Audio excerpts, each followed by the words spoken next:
오늘 말씀에서 여러분들이 기억할 것은 이름을 좀 많이 기억해 두셔야 돼요.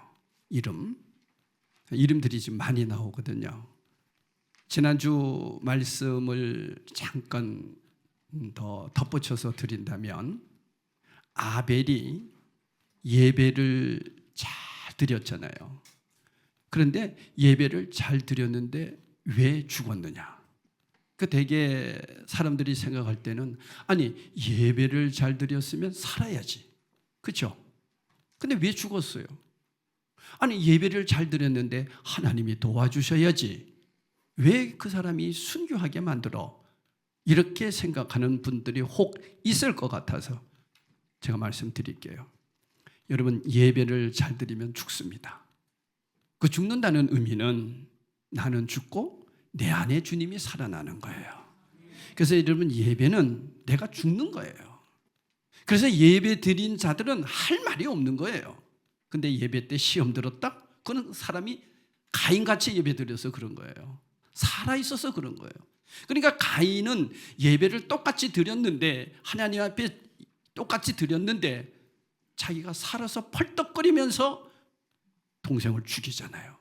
그러니까 여러분, 잘못된 예배는 사람을 죽이는데 쓰게 돼 있어요. 이게 사탄의 역사예요. 그러니까 사탄이 어떻게 한다고 그랬어요? 문에서 웅크리고 삼킬자를 찾는다고 그랬죠. 어떤 자를 찾는다는 거예요? 예배를 엉터리로 드리는 자를 찾는다는 거예요. 이게 사탄의 역사입니다. 그런데 아벨은 예배를 잘 드림으로 인해서 죽었어요.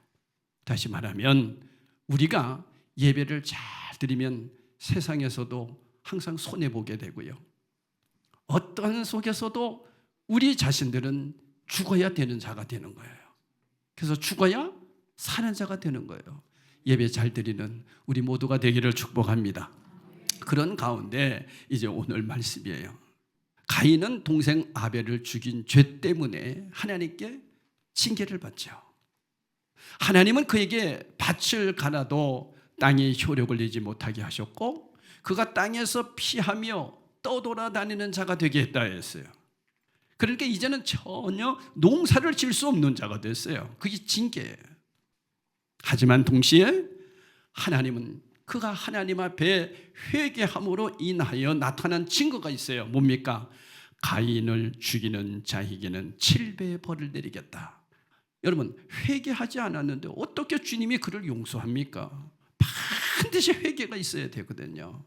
그래서 때 하나님께서는 그에게 징계를 내리시는데 이 땅이 효력을 내지 못하도록 했지만은, 그러나 또 그에게는, 그를 죽이는 자에게는, 가인을 죽이려고 하는 자에게는 7배의 벌을 내리겠다고 언약하셨어요. 약속을 하셨어요. 우리 하나님은 약속이 하나님이신 건 믿으시죠? 약속하셨어요. 하나님은 주 예수를 믿는 자들은 누구든지 멸망치 않고 영생을 얻겠다고 약속하셨어요. 그래서 우리는 그 약속을 믿는 거예요. 가인은 그러한 하나님으로부터 경계선에 서 있었어요. 하나님으로부터 용서함을 받았지만 그러면서도 징계를 받았어요. 근데 여러분, 징계는 우리가 잘 감당해내면 뭘로 바뀐다고 그랬어요? 복으로 바뀐다고 했잖아요. 아담의 징계로 인해서 남자는 땀을 흘려야 되고 가정을 부양해야 되는 것이 징계입니까? 아니잖아요. 남자는 당연히 내가 가정을 부양함으로 인해서 우리에게 나타나는 보람을 느낄 때 그게 얼마나 복이에요. 그렇죠? 그러니까 여러분, 가정을 위해서 남자들이 헌신하는 것을 징계고 형벌이고 억울한 것이라고 생각하지 마시고 기쁘게 감당하면 우리 모두에게 복이 있다고 말씀했습니다. 여러분, 그런데 16절에 이런 말씀이 있어요. 16절 한번 볼게요. 가인이 여호와 앞을 어떻게 했어요? 떠났어요. 이 경계선에서 떠났다는 거예요. 징계에서 하나님 품으로 돌아서야 돼요. 여러분, 우리에게 징계가 임할 때에 하나님께 넘어져야 된다고 했죠. 넘어지더라도 하나님께 넘어져야 돼. 근데 넘어지는 것이 세상으로 넘어졌단 말이에요. 누가? 가인이 여호와 앞을 떠났어요. 하나님을 떠났어요. 하나님이 그래도 용서해 주셨고 너를 죽이는 자에게는 7배로 더 하겠다고 약속까지 해 주셨는데 그는 떠나서 에덴 동쪽 놋 땅에 거주하더니 그랬습니다. 요 놋 땅이라는 말은 자체적으로 볼 때 유리한다, 떠돌아다닌다 그런 뜻이에요. 방황하는 거예요. 하나님을 떠난 인생은 방황할 수밖에 없죠. 그런데 놋 땅에 거주하게 된 가인은 에녹을 낳습니다. 여기 나오는 에녹은 또 다른 에녹과 달라요. 에녹이 둘이 나옵니다. 그러니까 세상적인 사람의 에녹이 나오고 하나님 편에 있는 에녹이 나와요. 여기 나오는 에녹은 가인이 낳은 아들입니다. 그런데 이 에녹이라는 뜻이 뭐냐면 에녹을 낳고서 성을 쌓았다 그랬어요. 성을 쌓는데 그냥 성을 쌓는 것이 아니라 에녹을 낳고 성을 쌓는 이 사실이 중요한 거예요. 자, 아까도 얘기했죠. 하나님 앞을 떠났다고 했죠. 방황해요. 그러면서 성을 쌓았어요. 그러니까 여러분 성을 쌓는다는 얘기는 내가 내 중심으로 내 자신이 살아내겠다는 거예요. 내가 살겠다는 거예요. 내가 하겠다는 거예요. 하나님이 안 도와주셔도 된다는 거예요. 내가 하겠다는 거예요. 얼마나 교만입니까? 그래서 세상은 다 자기가 뭘 하려고 하잖아요. 내가 다 내가가 앞장서죠. 스스로 운명을 책임지겠다는 거예요. 내 운명은 내가 책임지겠다는 거예요. 여러분, 내 운명 내가 책임질 수 있어요? 참 이건 너무너무 모르는 얘기죠. 내 운명은 내가 책임지겠다고 선언한 가인, 하나님을 떠난 거예요. 하나님이 자신을 보호하시겠다고 약속하셨음에도 불구하고 가인은 하나님마저 그 보호하심마저도 거절하고 성을 쌓은 거예요. 근데 언제 쌓았다고요? 에녹을 낳은 후에. 그러니까 자식을 자기가 잘 키워야 되는데 하나님 안에서 키워야 되는데 자기가 키우겠다는 거예요. 하나님은 필요 없고 내 운명은 내가 책임지고 내 자식은 내가 책임지겠다라고 하는 거예요. 아니죠. 여러분, 자식이 내 자식이에요? 아니에요. 자식은 여호와의 기업이라고 말씀하셨어요. 그런데 가인은 자기 자식으로 생각하는 거예요. 성은 철저한 단절을 상징하지요. 성을 쌓는 것은 너는 너고 나는 나다 분리시키는 거예요. 성 밖은 세상이고 우리 성 안에서 우리끼리 잘 살자. 이것이 비극이었습니다. 여러분, 요즘도 그런 세상 아닙니까? 인간을 분석하고 평가하고 등수를 매기고 그래서 그 사람들이 공부를 잘해서 좋은 직장 얻으면 성공했다. 성공의 개념이 그겁니까? 그건 세상의 개념이에요. 우리 교회에서 그런 것을 가지고 성공이라고 얘기한다면 우리도 가인의 후예가 되는 거예요. 이건 비극입니다. 성은 인류 도시의 기원이자 문명의 시작이 됩니다. 하지만 문명이 발전하여 편리함을 가져왔다고 해서 인간이 행복해졌어요? 아니에요. 오히려 인간은 더 바빠졌습니다. 문명의 발전 속도만큼 인간의 행복 지수가 높아지지 않았다는 것을 지적합니다. 여러분, 우리 한번 가만히 생각해 보세요. 어렸을 때 저도 가만히 이렇게 생각해 보면 그 시골에서 고무신 신고 깨구리 잡아먹으러 다니고 산으로 들러 다니고 그때가 더 행복한 것이 아닌가 이런 생각이 들어요. 왜 그러냐면 명절이 되면 서로 떡을 해서 이웃집 나눠주고 그렇게 나눠 먹고 그랬어요. 여러분, 요즘 명절 되면 떡 나눠 먹습니까? 우리 성도끼리도 안 나눠 먹습니다. 그죠? 안 나눠 먹습니다. 다 자기 중심적으로 지금 그렇게 세상이 달라졌어요. 그러니까 어떻게 보면 예전이 더 행복했던 것 같지 않습니까? 좀 편리할 수는 있어요. 지금 살아가는 우리들의 인생애가 편리할 수는 있어요. 그러나 그것은 행복의 기준은 아니거든요. 가인은 중요한 경계선에 서 있었습니다. 아니면 우리들도 늘 경계선에 서 있게 됩니다. 이 경계선은 위기일 수도 있지만 회복으로 가는 길이 될 수도 있는 것이니까요. 하지만 가인은 그 기회를 놓치고 하나님을 떠나 성을 쌓는 길을 택했습니다. 여러분, 이러할 때, 우리도 이런 경계선에 서 있을 때 우리가 던져야 할 본질적인 질문이 하나 있습니다. 지난주에는 나는 예배자입니다 라고 하는 것을 우리가 던져야 된다고 했죠. 오늘 우리가 본질적인 질문을 하나님께 던져야 되는데, 그 질문이 당신이 유일하게 지금 해야 할 일이 무엇입니까? 이렇게 묻는다면 여러분 무엇이라고 해야 될까요?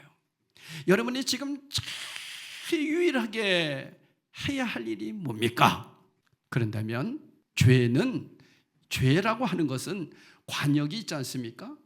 관역이 있는데 그 관역을 화살이 정확하게 맞춰 가는 게 우리의 믿음이 돼야 되는 거예요. 근데 이 관역을 비껴간단 말이에요. 이게 죄예요.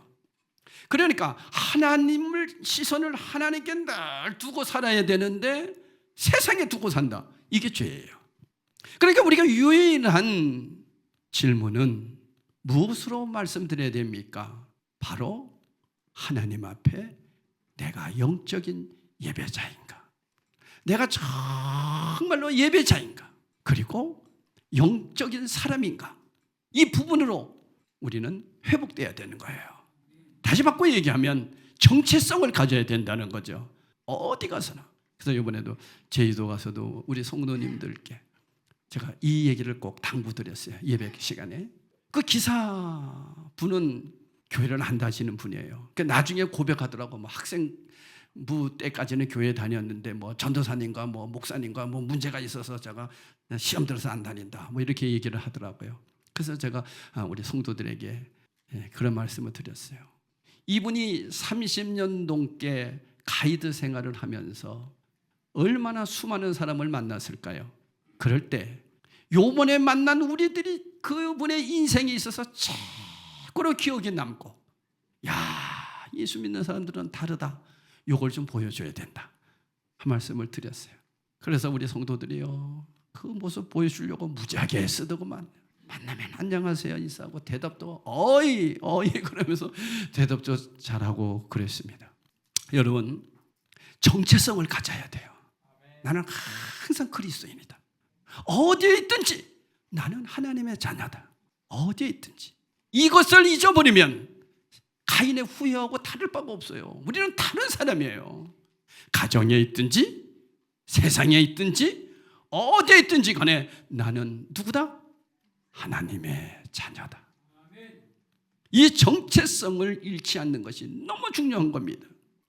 가인은 스스로 성을 쌓고 단절을 가져오게 됩니다. 그리고 나서 가인의 6대 손인 라멕이 이제 등장하게 돼요. 그 내용인데요. 몇 절을 여러분 한번 보시느냐 하면은 18절을 한번 봐주세요. 18절에 보니까 에녹이 이랏을 낳고 이랏은 무후야엘을 낳고 무후야엘은 무두사엘을 낳고 무두사엘은 라멕을 낳았더라. 왜 이렇게 뭐 누가 낳고가 많이 나오냐 이렇게 얘기하는 분들도 있는데 다 중요한 거예요. 이 이름이 굉장히 중요한 거예요. 특히 누구를 기억했냐면 라멕을 기억하라는 거예요. 라멕.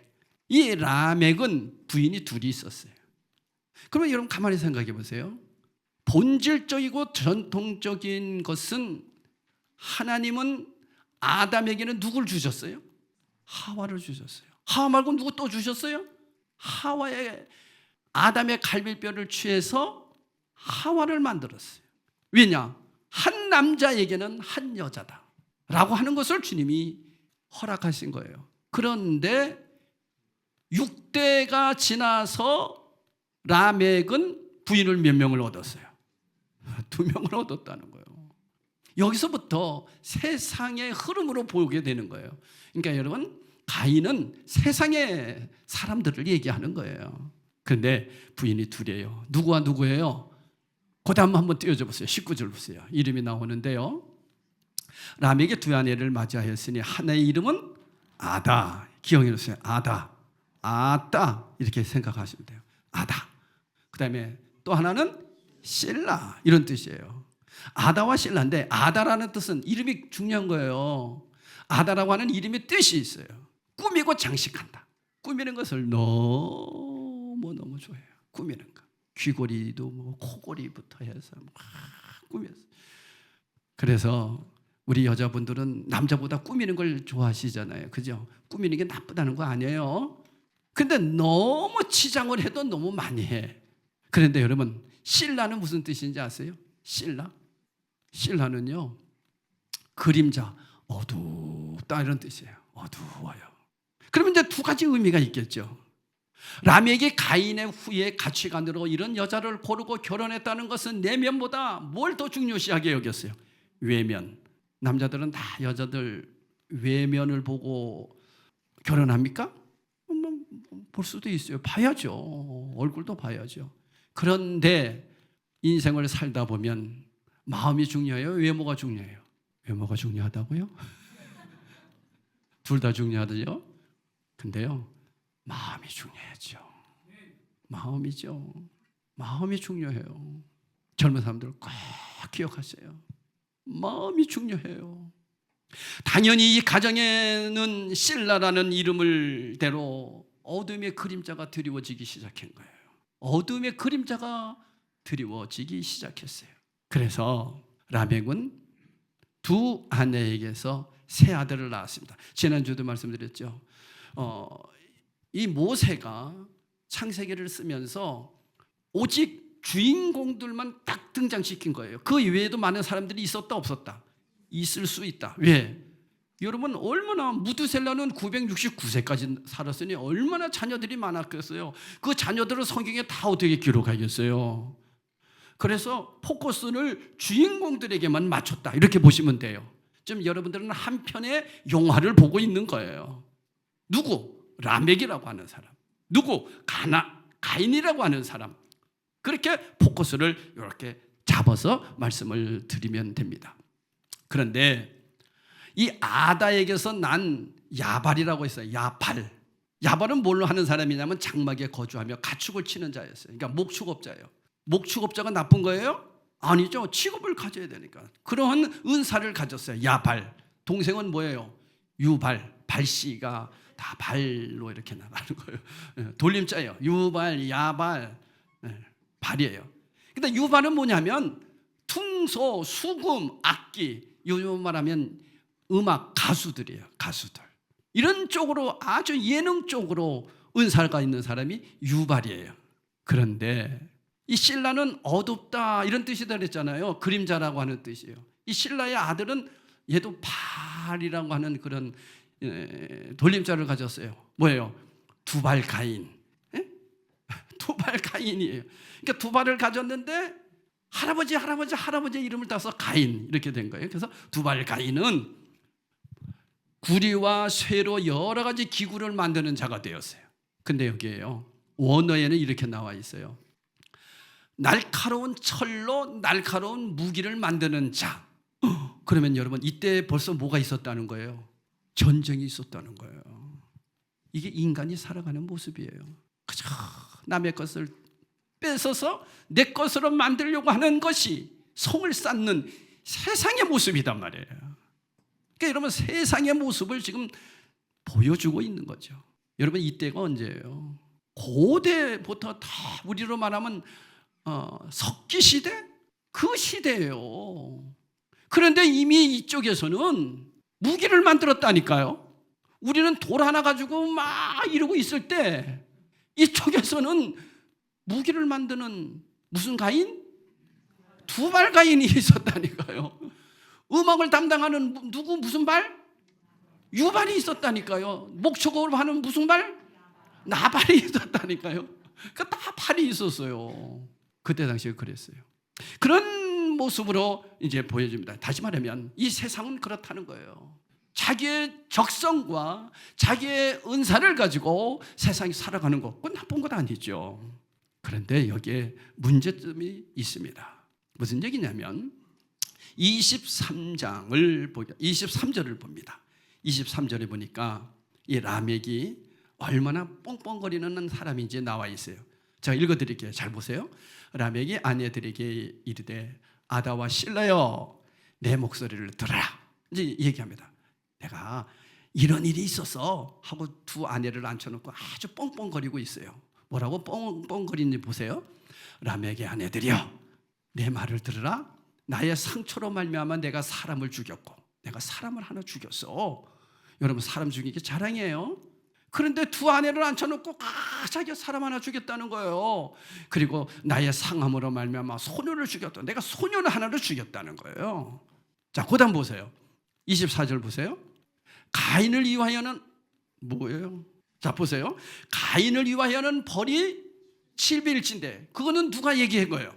하나님께서. 하나님의 약속이었어요. 가인에게는. 그러니까 그 고조 할아버지의 얘기를 이제 흘러 들었겠죠. 우리 그 할아버지를 위해서는 벌이 7배라고 했는데 나를 해롭게 하는 자는 벌이 몇 배가 될 거다. 77배라고 누가 만들어 놓는 거예요? 자기가 하나님 돼버리는 거예요. 그러니까 가인으로부터 계속 하나님을 떠난 그 후손들은 지금 다 어떻게 되는 거예요? 세상 사람들로 만들어져 가는 거예요.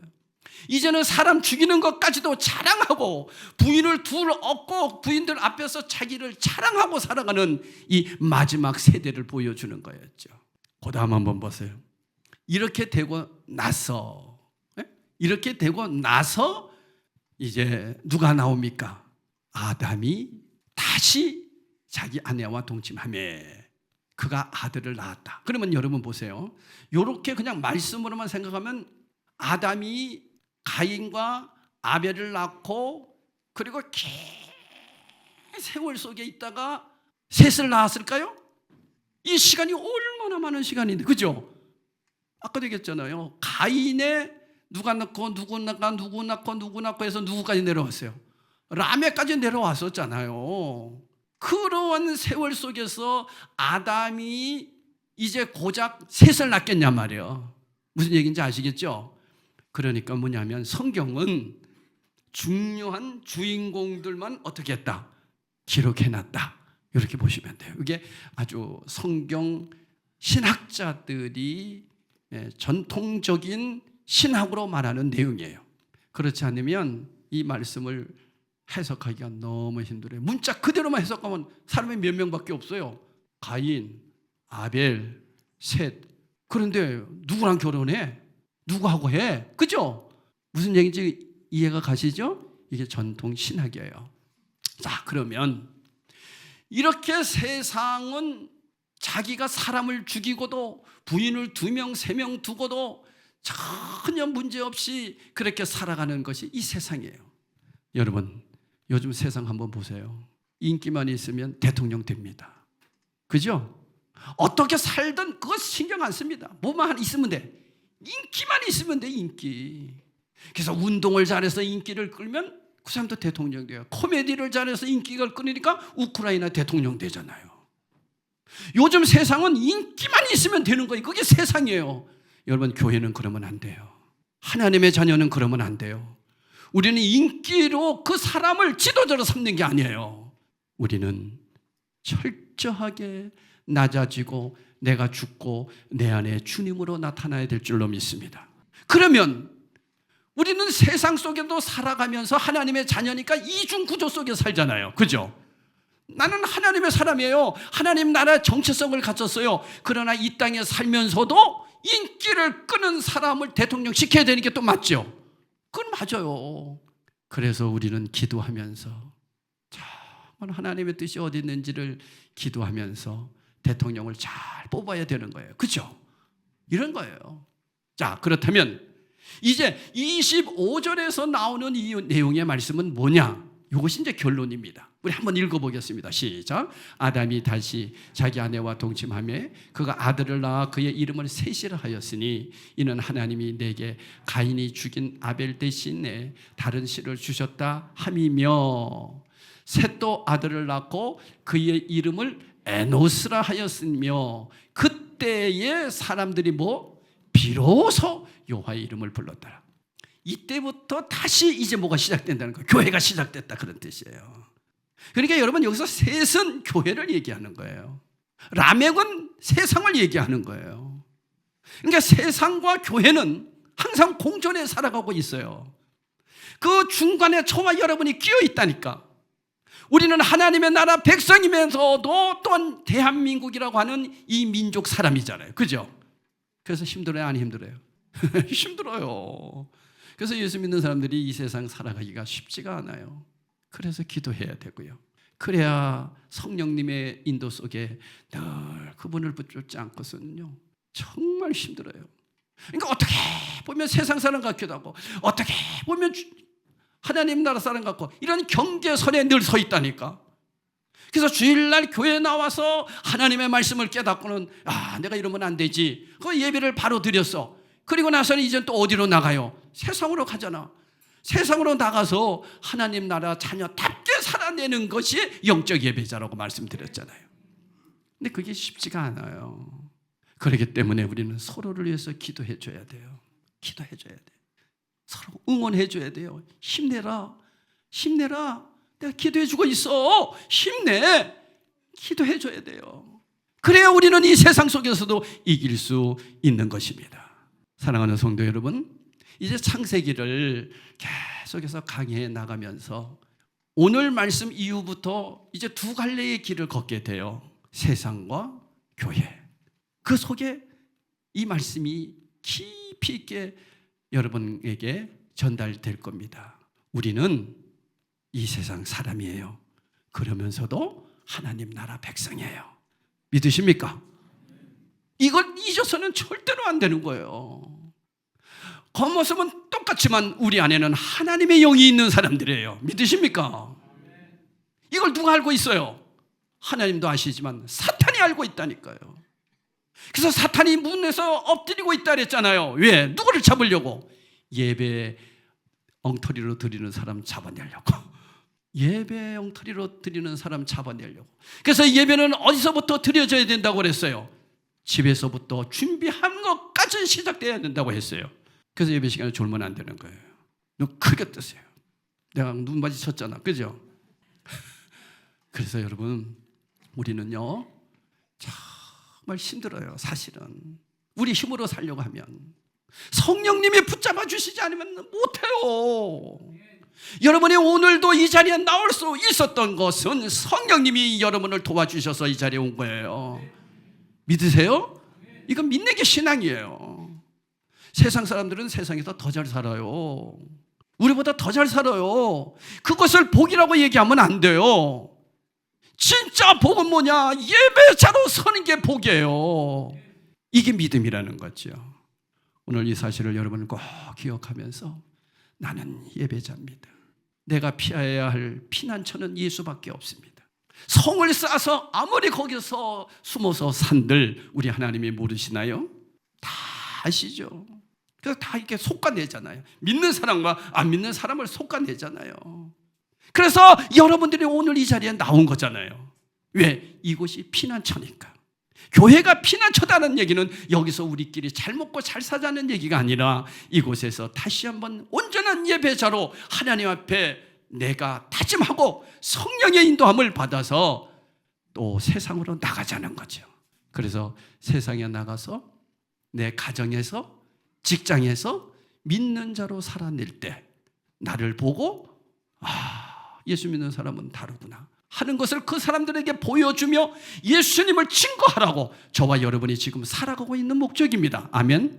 이게 믿음이에요. 그래서 여러분 안 믿는 남편에게 꼭 믿는 자로 내 삶을 보여줘야 되는 거예요. 근데 이게 너무 힘들잖아요.